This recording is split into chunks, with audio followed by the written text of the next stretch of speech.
I'm Haley Thompson, and I'm 34 years old. 15 years after my father called me a burden and kicked me out, I discovered that the house he sold and $2 million my mother secretly left behind were legally mine. The day I found out, I collapsed into tears, remembering Mom's last whispered words, "Everything will make sense someday." For 15 years, I believed my father's lies while he tried to steal my inheritance. The truth would have remained buried if not for one persistent lawyer and my mother's extraordinary foresight. Before I dive into how I discovered my mother's secret fortune, let me know where you're watching from. Drop a comment, subscribe if you're new here, and get ready for a story about family secrets that will change how you think about trust. Growing up in Seattle, my early childhood memories are washed in the warm glow of safety and love, mostly thanks to my mother, Jessica. She was a dedicated nurse at Northwest Hospital, working long shifts, but somehow always finding time to be present for me. I remember her gentle hands braiding my hair before school, the smell of her vanilla perfume lingering in the hallway long after she'd left for her night shifts. She'd leave little notes in my lunchbox with silly jokes or words of encouragement. When I'd have nightmares, she'd sit at the edge of my bed, stroking my hair until I fell back asleep, no matter how early her shift started the next morning. My father, Curtis Thompson, was a different story. In my earliest memories, he was attentive and even playful. I have faded mental snapshots of him tossing me into the air at the neighborhood park, both of us laughing as my mother watched nervously from a nearby bench. He worked as an investment advisor at a local firm, wearing crisp suits and carrying a leather briefcase that I wasn't allowed to touch. He'd come home and scoop me up, calling me his little princess and bringing me small trinkets from his business trips. Our home was modest by Seattle standards, a 3-bedroom craftsman with a small backyard where Mom grew tomatoes and strawberries. It wasn't fancy, but it was immaculately kept, with bookshelves lining the living room walls and family photos clustered on every available surface. That house represented security to me, the solid foundation of our family. The contrast between my parents became more apparent as I grew older. Mom was naturally nurturing, finding joy in the simplest things. She'd make ordinary Saturdays special with pancakes shaped like animals or impromptu picnics in the living room when it rained. Dad, meanwhile, became increasingly focused on appearances and status. He'd comment on neighbors' new cars or vacations, speaking with barely disguised envy about clients who had made it big. By the time I was 10, the first clear signs of my father's dismissive attitude toward me emerged. I brought home an art project that had won recognition at school, a watercolor painting my art teacher had specifically praised. While my mother immediately wanted to frame it, my father glanced at it and said, "That's nice, but maybe focus more on math. Artists don't exactly drive BMWs." Mom stepped in immediately. "Curtis, Haley is talented. We should encourage that." Their eyes locked in a silent battle I didn't fully understand then, but my mother won that round. The painting was framed and hung in our hallway by the next day. As I entered my teen years, my passion for photography developed. I'd save my allowance to buy film for an old camera my mother found at a garage sale. My father saw this as another impractical hobby. "You're wasting money on that? Film costs add up, Haley," he'd say, despite the fact that I was using my own savings. My mother would quietly slip me extra film when he wasn't looking. The tension between my parents grew, though they tried to shield me from it. Sometimes I'd hear them arguing behind their bedroom door late at night, their voices hushed but intense. Often, these arguments seemed to be about money, which confused me. We lived comfortably, not luxuriously, but we never seemed to struggle. My father drove a nice car, and we took modest vacations most years. Yet the word money was often hissed through those closed doors. "You're being ridiculous about this, Jessica," I once heard my father say. "What's the point of having it if we don't use it?" "It's not about that, Curtis," my mother replied, her voice tight with restraint. "It's about security for Haley's future." I didn't understand then what they were talking about. Money was a strange, abstract concept in our house. We never seemed to lack it, yet my father constantly acted as though we needed to be careful with spending, particularly when it came to anything for me beyond necessities. On my 16th birthday, my mother gave me my first real camera, a used but high-quality Nikon that I had been eyeing for months at the local camera shop. The moment I unwrapped it, I could feel my father's disapproval radiating across the kitchen table. "That's an expensive gift for a hobby, Jessica," he said, not even addressing me directly. My mother put her hand on my shoulder. "It's not just a hobby if it's her passion, Curtis. Besides, I saved up for it specially." That camera became my most prized possession. I took it everywhere, documenting life through my viewfinder, developing my eye and my technique. Photography gave me an identity separate from the increasingly tense atmosphere at home. Through the lens, I controlled what was in frame and what wasn't, something I couldn't do in the rest of my life. By the time I was accepted to the University of Washington at 19, the distance between my father and me had grown into a chasm. He attended my high school graduation with a perfunctory smile, and his congratulations felt hollow when I received my acceptance letter. My mother, meanwhile, cried happy tears and took me shopping for dorm supplies, helping me pack with meticulous care. "I'm so proud of you, Haley," she told me as we folded clothes into suitcases. "You're going to do amazing things." I left for my freshman year feeling like I was leaving my mother alone on an island with my father, but also excited for my first taste of independence. Little did I know that my sophomore year would never be completed, and that life as I understood it was about to change forever. The call came on an ordinary Tuesday during my sophomore year.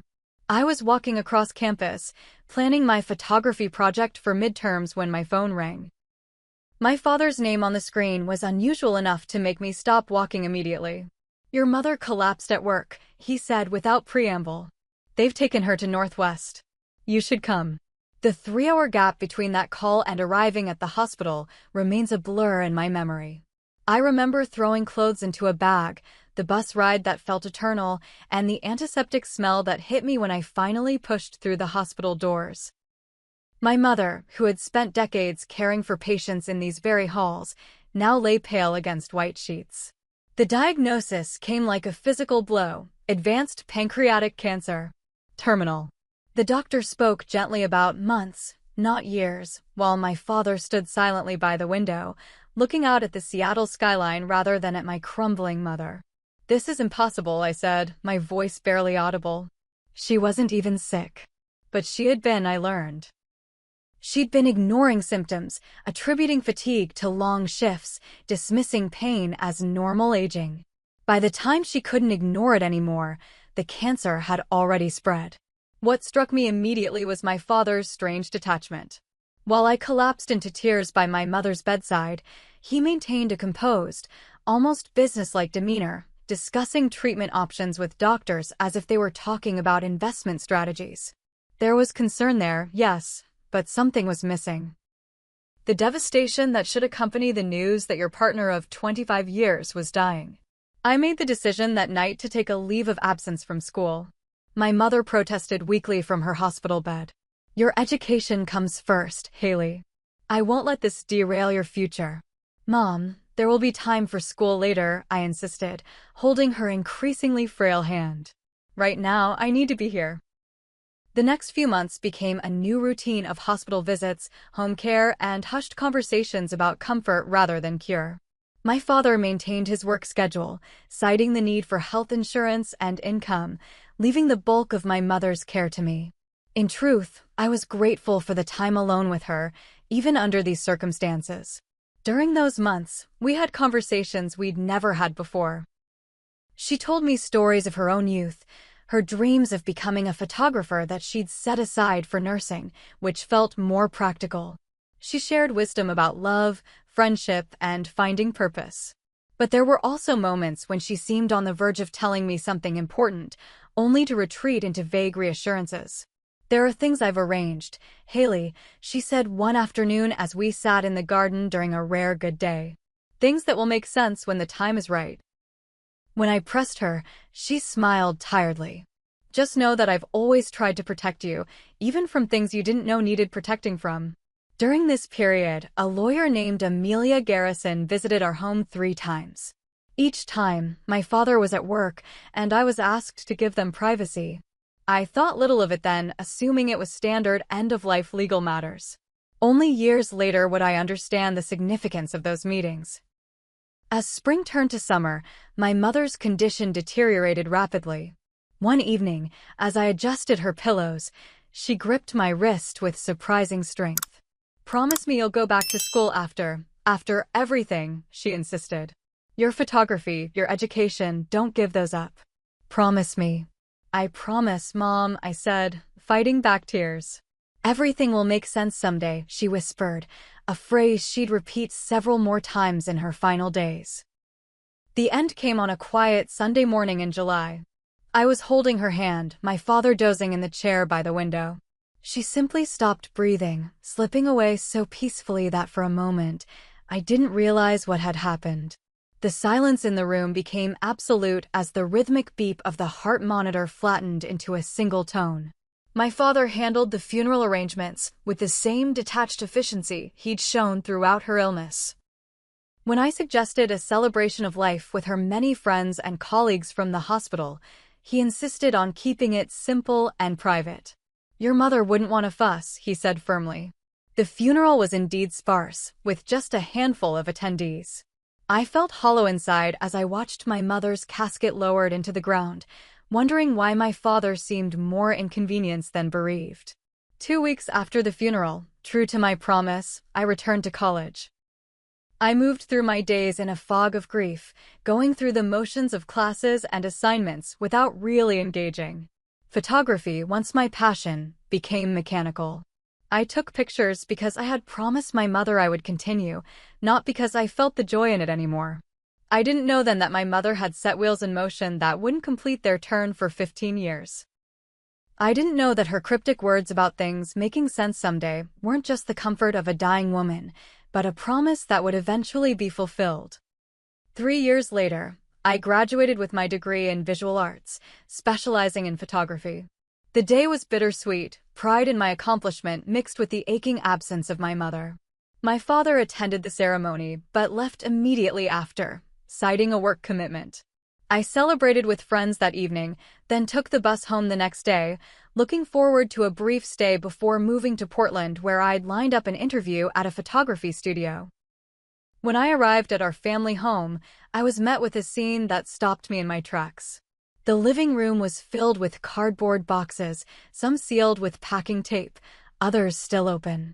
I recognized my mother's handwriting on some of the labels: kitchen, books, Jessica's clothes. "Dad," I called out, setting down my bags. "What's going on?" My father emerged from the hallway, looking annoyed at the interruption. "Oh, you're back. I'm clearing things out." "Clearing things out?"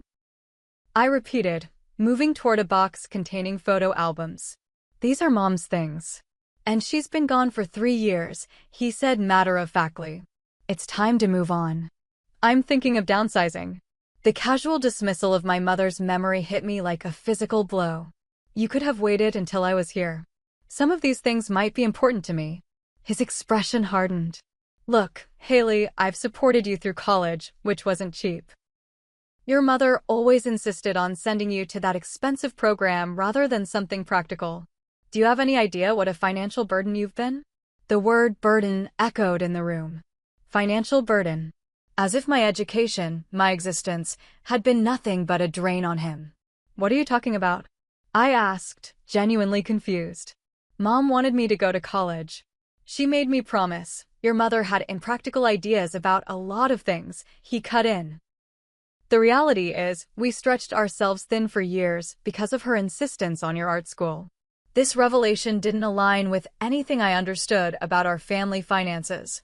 We'd never lived extravagantly, but I'd never been aware of financial struggles either. "I need you to clear out your things by the end of the week," he continued.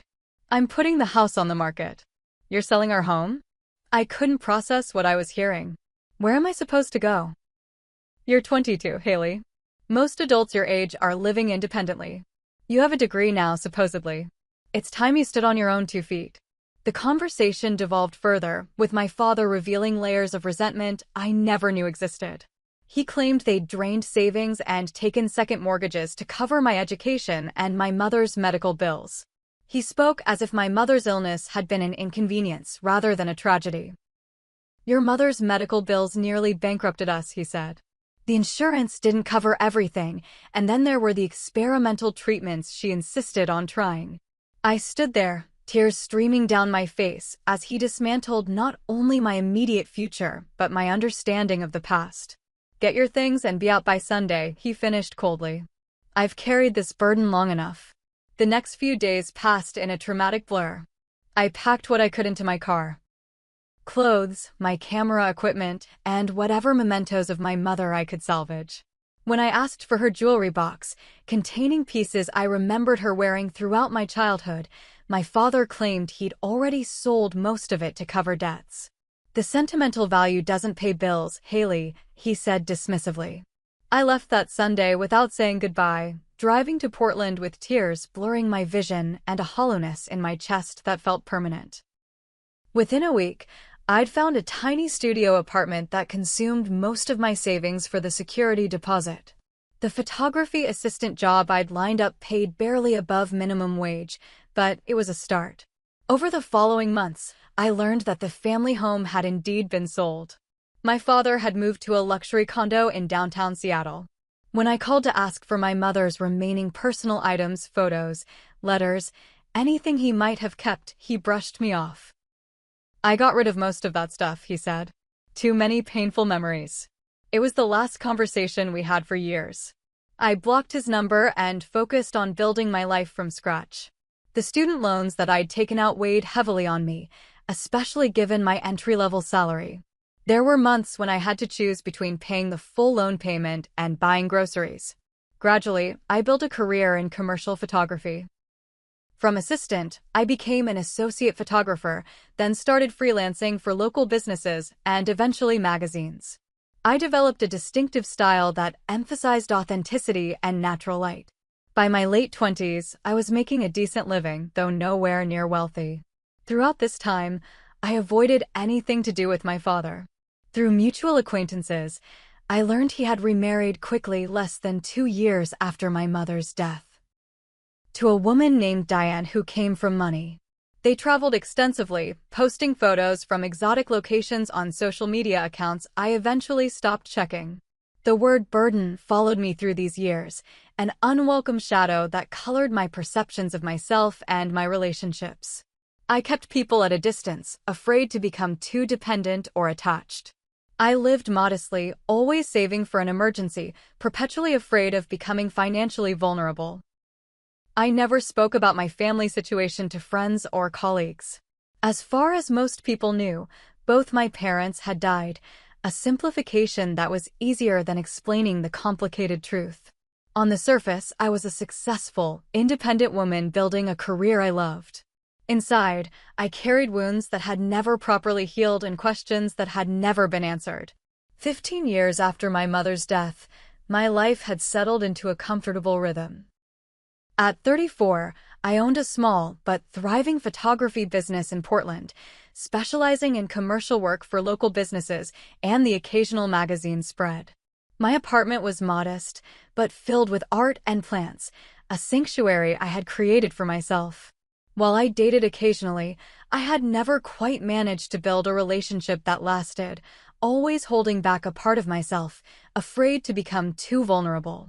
The call came on an ordinary Wednesday afternoon. I was editing photos from a restaurant shoot when my phone rang with an unknown Seattle number. I nearly declined it, assuming it was a telemarketer, but something made me answer. "Is this Haley Thompson?" a woman's voice asked. "Yes, who's calling?" I replied cautiously. "My name is Sarah Taylor from Taylor & Associates law firm in Seattle. I've been trying to locate you for some time. It's regarding your mother, Jessica Thompson." My heart skipped. 15 years after her death, my mother's name coming from a stranger's lips was jarring. "This is some kind of scam," I said immediately, my finger hovering over the end call button. "It's not a scam, Miss Thompson," the woman said quickly. "Your mother was a client of our firm. We've been attempting to execute certain aspects of her estate plan for many years, but haven't been able to locate you. If you could come to our office in Seattle, I can explain everything." "My father handled my mother's estate when she died," I said, the words tasting bitter. "There's nothing left to discuss." "That's not entirely accurate," Sarah Taylor replied. "There were provisions your father was not privy to. Please, this is important. I knew your mother personally." Something in her voice, a genuine earnestness, made me pause. After arranging a meeting for the following week, I hung up and sat staring at my computer screen, unable to focus on work anymore.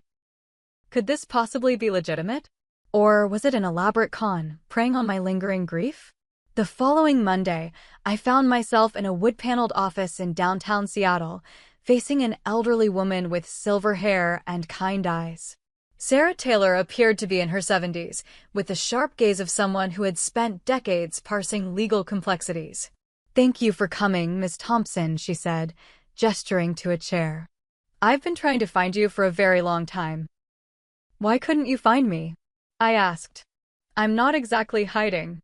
You changed your name professionally, moved multiple times, and had no social media presence until relatively recently," she explained. "And your father was less than helpful when we attempted to contact him about you." My suspicion must have shown on my face, because she opened a drawer and pulled out a thick file. "Your mother came to me 17 years ago, separately from your father," she began. "She wanted to create a trust and, well, that would protect certain assets. She was very specific about the terms and timing." Sarah Taylor explained that my mother had come from family money, something I'd never known. Her parents had left her a substantial inheritance, which she had kept separate from the family finances, investing it quietly over the years. "Your mother specified that the existence of these assets was to be kept confidential until either 15 years had passed since her death or until your father had remarried, whichever came first." "He remarried years ago," I said, confused. "To a woman named Diane." Sarah nodded. "We learned that 3 years after your mother's passing. We attempted to locate you then, but you had moved from your last known address, changed your professional name to Haley Thomas for your photography business, and left no forwarding information. Your father claimed he had no contact with you and didn't know where you were." The revelation that my mother had secret assets was stunning enough, but learning she had deliberately kept them from my father and created this elaborate plan left me reeling. "Why would she do this?" I asked. "Why all the secrecy?" Sarah's expression softened. "Your mother left a letter that should explain everything. But before we get to that, I need to tell you what exactly she left behind." As the elderly lawyer continued speaking, I felt the floor shifting beneath me. My mother, the practical nurse who clipped coupons and bought my clothes on sale, had secretly been worth millions. And she had left it all to me, with the specific instruction that my father never control it. "There's more," Sarah said, pulling out another folder. "The family home that your father sold after your mother's death? He didn't actually have the right to sell it." "What do you mean?" I asked, genuinely confused. "Your mother paid off the mortgage in full 2 years before her death, using her separate funds. She then transferred ownership to a trust in your name, with the provision that your father could live there until he remarried or attempted to sell it. When he listed it for sale, our firm intervened legally. But the house was sold," I insisted. "I drove by it once, years ago. A different family was living there. What your father thought was a sale was actually a blocked transaction. The trust has been renting the property to tenants, with the income reinvested. The house is yours, Haley. It has been all along." I sat back in my chair, trying to process this information. For 15 years, I had believed my father's story about debt and burden. For 15 years, I had struggled with student loans and tight budgets, never knowing that my mother had provided for me in ways I couldn't have imagined. "There's a letter," Sarah said gently, sliding an envelope across the desk. "Your mother wrote it during her illness. She asked that you read it when the time came." With trembling fingers, I took the envelope, recognizing my mother's handwriting instantly. The past and present collided as I held this message from beyond time, from a mother to a daughter, bridging 15 years of silence. The envelope felt impossibly heavy in my hands. I stared at my name written in my mother's familiar handwriting, a ghost from the past reaching forward through time to find me. Sarah Taylor discreetly excused herself, giving me privacy for this moment. I broke the seal carefully and unfolded several pages of stationery I recognized from our old home. The letter was dated just weeks before her death. My dearest Haley, asterisk if you're reading this, then Sarah has finally found you, and enough time has passed for me to tell you the truth. There is so much I wanted to say to you in person, but protecting you meant keeping certain things secret, even from you. Asterisk first, you should know that I come from a wealthy family. My parents died when you were very young, leaving me a substantial inheritance. I chose not to change our lifestyle, or tell your father the full extent of what I received. Money changes people, Haley, and I had already begun to see changes in Curtis that worried me. Asterisk, I loved your father when we married, but over the years, I watched him become increasingly fixated on status and wealth. The man who once loved simple picnics in the park began to resent our modest home and lifestyle. He wanted more, always more, regardless of what it cost emotionally. Asterisk 3 years before my diagnosis, I discovered Curtis was having an affair with Diane Winters, a wealthy divorcee he met through his investment firm. I confronted him, and he promised to end it, claiming it was just a mistake.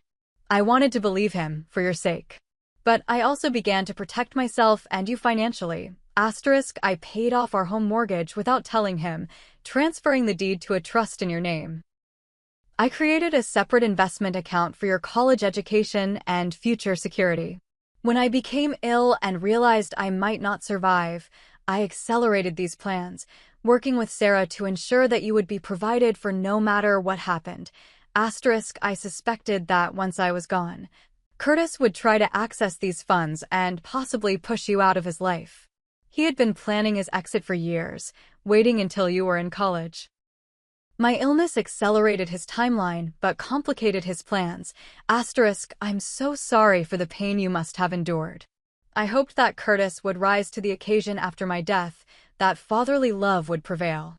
If you're reading this, I fear that didn't happen. Asterisk, the house is yours. The money in the trust is yours. Approximately $2 million, which should have grown over time with investments. Use it for your photography, for your dreams, for the life you deserve. Asterisk, I know money can't make up for what you've lost, but it can perhaps give you the freedom to heal and build something beautiful. That's all I've ever wanted for you. Asterisk, remember that your worth has never been determined by your father's perception. You were never a burden, Haley. You were, and always will be, my greatest joy. Asterisk, with eternal love. Asterisk, Mom. Asterisk, I read the letter 3 times, tears streaming down my face. Each reading revealed new layers of my mother's love, foresight, and pain. She had known all along what my father was capable of. She had been protecting me even as she was dying, setting up safeguards that would activate years after she was gone. When Sarah returned to the office, she found me clutching the letter to my chest. She knew, I said simply. She knew what he would do. Sarah nodded. Your mother was a remarkable woman. Very intelligent, very thorough. She made me promise I would find you, no matter how long it took. Over the next hour, Sarah walked me through the details of my inheritance. The house in Seattle, now worth considerably more than when my mother had paid it off. The trust fund, which had indeed grown to just over $2 million through careful investment. There were also personal items my mother had stored in a safe deposit box, jewelry, photographs, and keepsakes she hadn't wanted my father to dispose of. What about my father's claim that they were in debt from medical bills? I asked.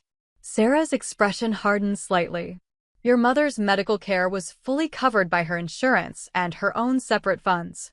There were no debts, Haley. That was a fabrication. The reality of my father's deception was staggering. He had lied about debt to justify pushing me out. He had attempted to sell a house that wasn't his to sell. He had called me a burden while trying to access money that was never meant for him. There's one more thing you should know, Sarah said, her voice gentle but firm. Your father has attempted multiple times over the years to contest your mother's separate will and gain access to these assets. Our firm has successfully blocked every attempt. He knew. I whispered, horrified. All this time, he knew there was money? He knew your mother had some family money, yes. But he didn't know the extent of it or that she had placed it all in trust for you with such specific conditions. When he learned he couldn't touch it after her death, he was quite upset. The full picture was finally coming into focus. My father's coldness after my mother's death, his rush to remove her possessions, his insistence that I leave immediately after graduation. It had all been part of his plan to move on to his new life with Diane, unencumbered by his past and furious that he couldn't access my mother's money. "What happens now?" I asked, feeling simultaneously empty and full. "Now," Sarah said with the first smile I'd seen from her, "you claim what's rightfully yours. The house, the funds, the future your mother wanted for you." As I left the law office that afternoon, I stepped onto the Seattle street feeling like a different person than when I'd arrived. The burden I'd carried for 15 years, that I was unwanted, a financial drain, somehow unworthy, began to lift, replaced by the weight of a truth that was painful but also freeing. My mother had never stopped fighting for me, even from beyond the grave. And now I would have to decide what to do with her final gift. For several days after meeting with Sarah Taylor, I wandered through my life in a daze. I took the week off work, claiming a family emergency, which wasn't entirely untrue. I extended my stay in Seattle, moving from my hotel to a short-term rental while I processed everything I'd learned. The question that kept circling in my mind was, should I confront my father? Part of me wanted to leave him in ignorance, to simply claim what was mine and disappear again. But another part, a stronger part, needed closure. I needed him to know that his deception had failed, that my mother had outsmarted him, and that I knew the truth. With Sarah Taylor's help, I began researching my father's current life. Through public records and social media, we discovered that he and Diane were living in an exclusive lakeside community outside Seattle. He had retired from his investment firm 5 years earlier and now spent his time golfing, traveling, and serving on the boards of several local charitable organizations, cultivating the image of a generous, community-minded retiree. "We need to proceed carefully," Sarah advised during one of our meetings. "Your father has proven himself to be manipulative and dishonest. If you want to confront him, we should do it on legally solid ground." We decided on a formal approach. Sarah would send official notification about the trust assets, including the house, being transferred to my active management now that I had been located. This would serve as the opening move, letting my father know that his past actions were now exposed. The response was almost immediate. Within hours of the legal notification being delivered, my phone, which Sarah had included in the documents, began ringing with an unfamiliar number. I let it go to voicemail. "Haley, this is your father." His voice sounded older, but carried the same authoritative tone I remembered. "I've received some confusing paperwork from a law firm claiming to represent you. Call me immediately so we can straighten this out." The text followed soon after. "This must be some kind of mistake. These lawyers are clearly trying to scam you. Your mother and I were always transparent about our finances. I need you to call me ASAP." Each message made me more certain that confrontation was necessary. After consulting with Sarah, we arranged a meeting at her office for the following Monday. My father was informed that if he wanted to discuss the matter, that would be the appropriate venue, with legal representation present. He agreed with surprising speed. The weekend before the meeting, I visited the family home, my home, for the first time in 15 years. Sarah arranged for the current tenants to be away for a few hours, allowing me private access. Walking through those familiar rooms was surreal. The house had been redecorated by the tenants, yet the bones of it remained the same. The kitchen where my mother had taught me to bake cookies. The backyard where she had nurtured her garden. The window seat in the living room where I'd spent countless hours reading and dreaming. I ran my hand along the banister leading upstairs, remembering how I used to slide down it despite my parents' warnings. In my old bedroom, now converted to a home office, I stood by the window where I'd once photographed birds visiting the feeder my mother had installed. This house contained the physical memory of my mother in a way nothing else did. Standing there, I felt her presence more strongly than I had in years, as if she were whispering, "Welcome home, Haley." Monday arrived with a knot of anxiety in my stomach. I dressed carefully in a tailored black pantsuit, projecting the successful professional I had become rather than the wounded daughter I still sometimes felt like. Sarah met me in the reception area of her firm, giving my arm a reassuring squeeze. "Remember, you have nothing to be ashamed of or defensive about," she said. "This is about truth and justice, not revenge." At precisely 10 o'clock, the receptionist announced the arrival of Curtis Thompson and his attorney. When my father walked into the conference room, I was struck by how much he had aged. His hair was completely silver now, his face lined, but he still carried himself with the same self-importance I remembered. He was dressed expensively, a gold watch glinting at his wrist. His eyes widened slightly when he saw me, perhaps surprised by the confident woman who had replaced the devastated girl he had cast aside 15 years earlier. For a moment, uncertainty flickered across his face before he composed himself. "Haley," he said, his tone somewhere between surprised and cautious. "You look well." "Thank you for coming, Mr. Thompson," Sarah interjected before I could respond. "Please have a seat." My father and his lawyer, a sleek man in his 50s with an expensive suit and a permanent frown, took their places across the table. Sarah began by outlining the facts. My mother's separate trust, the house ownership, the investments, and the specific conditions that had kept these assets protected from my father's interference. As Sarah spoke, I watched my father's expression shift from feigned confusion to poorly concealed anger. His attorney whispered something to him when Sarah mentioned the multiple attempts to contest the will over the years. "This is absurd," my father finally interrupted. "Jessica and I shared everything. We had joint accounts, joint ownership. These documents must be forgeries." Sarah calmly placed a stack of papers on the table. "These are the original documents, Mr. Thompson, with your wife's signature, properly witnessed and notarized. We also have records of the fund's origins, her family inheritance, which predated your marriage and was never commingled with joint assets. As an investment advisor, you should appreciate the careful paper trail." My father's attorney examined the documents while my father sat back, his jaw working as if chewing on his response. "Even if these are legitimate," he finally said, "it was clearly not Jessica's intention to cut me out completely. We were married for 25 years. She must have been influenced by her illness or medication." It was the first time I spoke during the meeting. "She was protecting me," I said, my voice steady despite the emotion churning inside. "She knew what you would do once she was gone." My father's eyes flashed to mine. "You have no idea what went on in our marriage, Haley. You were just a child." "I know you called me a burden," I replied. "I know you kicked me out immediately after graduation, claiming financial hardship from Mom's medical bills, bills that were fully covered.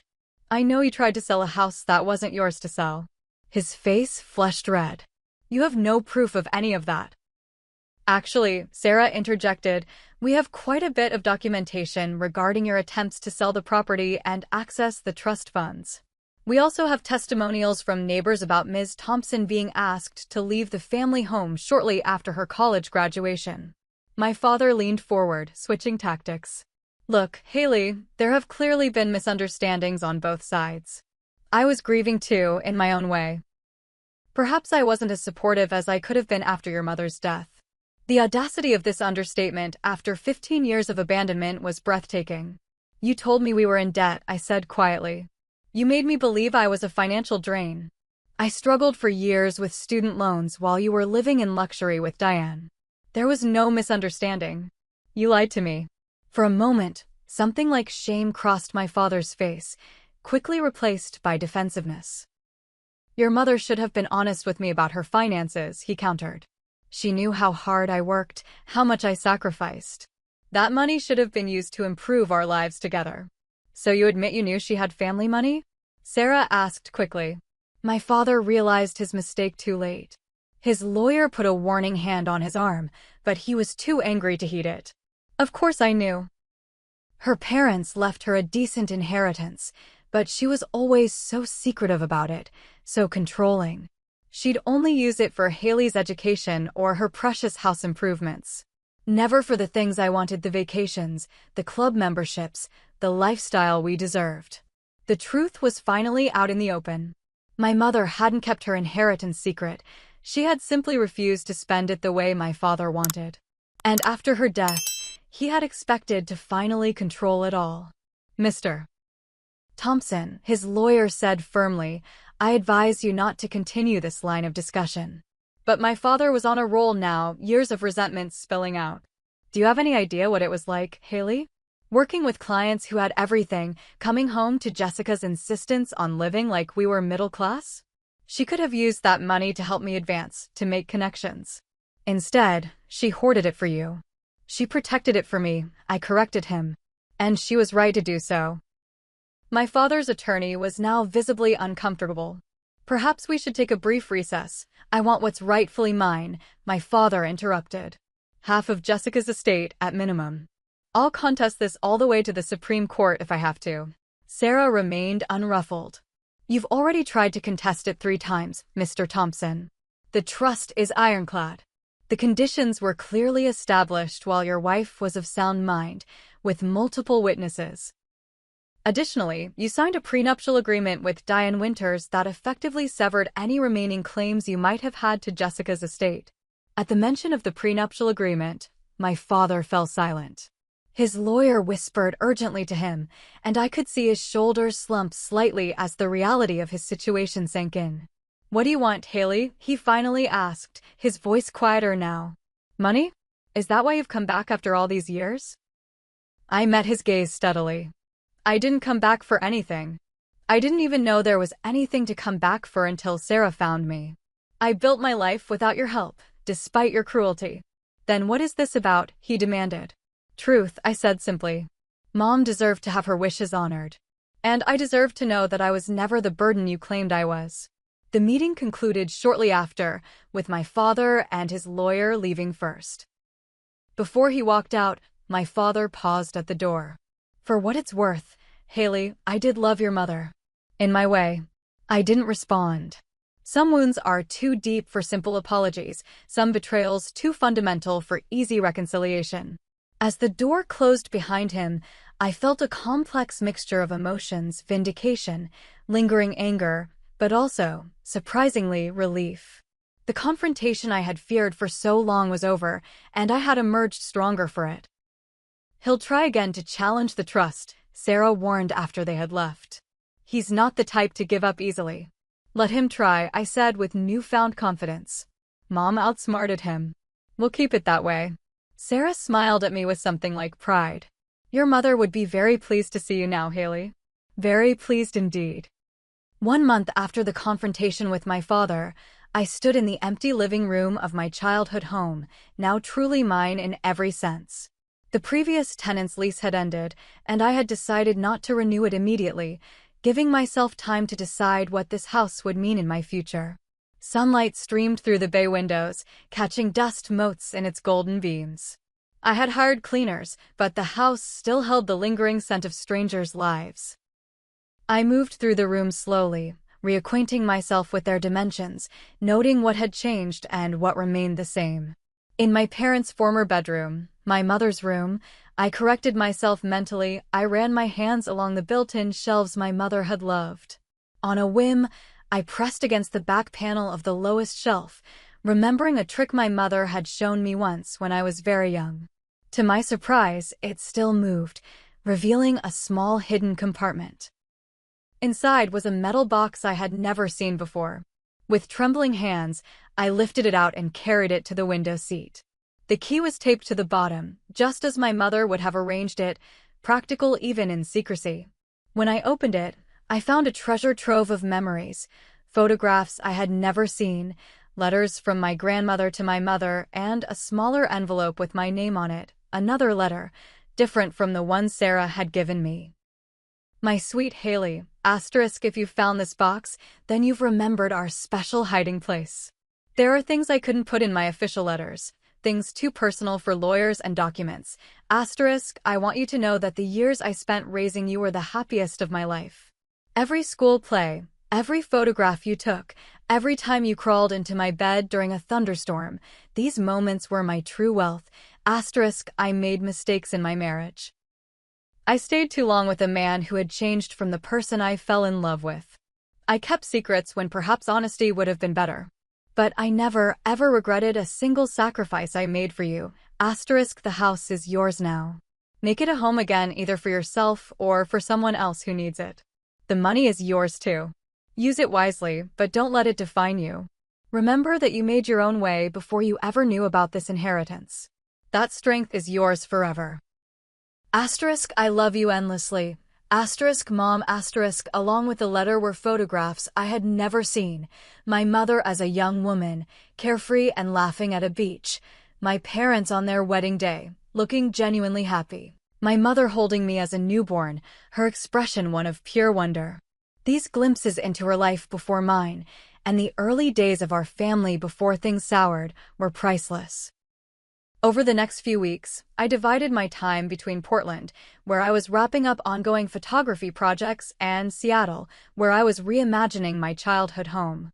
I decided not to sell it. This place held too much of my mother to let it go. Instead, I began renovations, maintaining the character my mother had loved while updating it to reflect my own aesthetic. The front bedroom, once mine, became a home office. The dining room where we had shared countless meals was refreshed, but kept largely the same. And the sunroom at the back of the house, my mother's favorite spot, I transformed into a photography studio, with perfect natural light streaming through the windows she had so carefully positioned to capture the garden views. As I settled into this new chapter, I made decisions about the inheritance as well. With Sarah Taylor's guidance, I paid off my remaining student loans and set aside funds for the house renovation. But the bulk of the money, I decided, would go toward establishing a photography scholarship in my mother's name at my alma mater, specifically for students facing financial hardship. It felt right to honor her by helping others pursue their artistic passions, just as she had supported mine. Part of the house, the finished basement with its separate entrance, I converted into a teaching studio where I could offer photography workshops to underprivileged youth. My mother had always believed in giving back to the community, and this seemed the perfect extension of her legacy. With the physical spaces taking shape, I turned my attention to the emotional reconstruction that was equally necessary. I reached out to old friends from college, reconnecting with people I had kept at arm's length during my struggling years.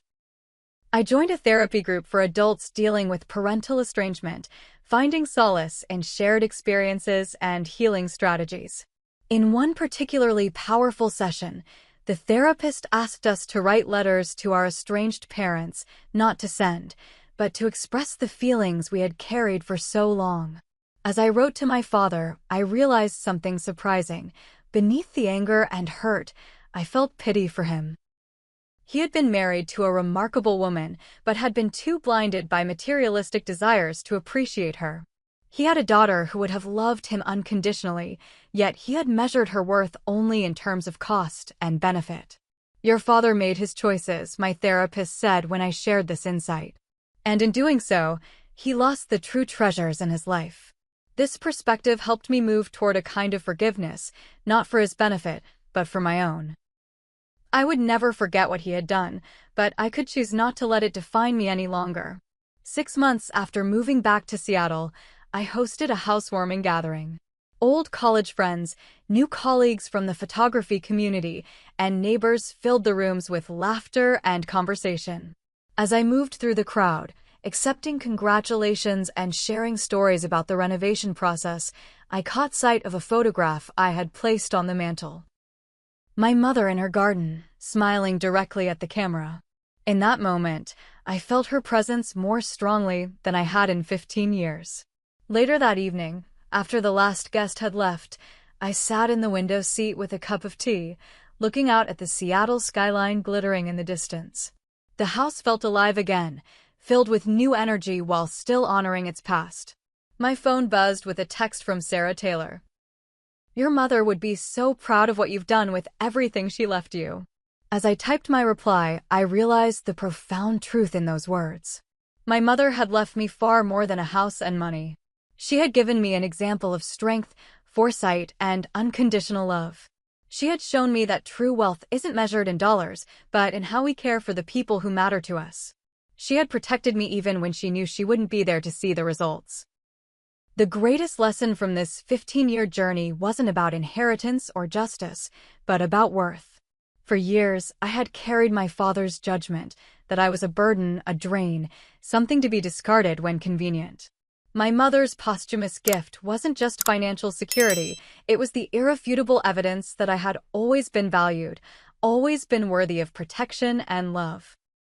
As I move forward with my life, teaching photography to eager students in the studio that once was my childhood home, I often think about the nature of legacy.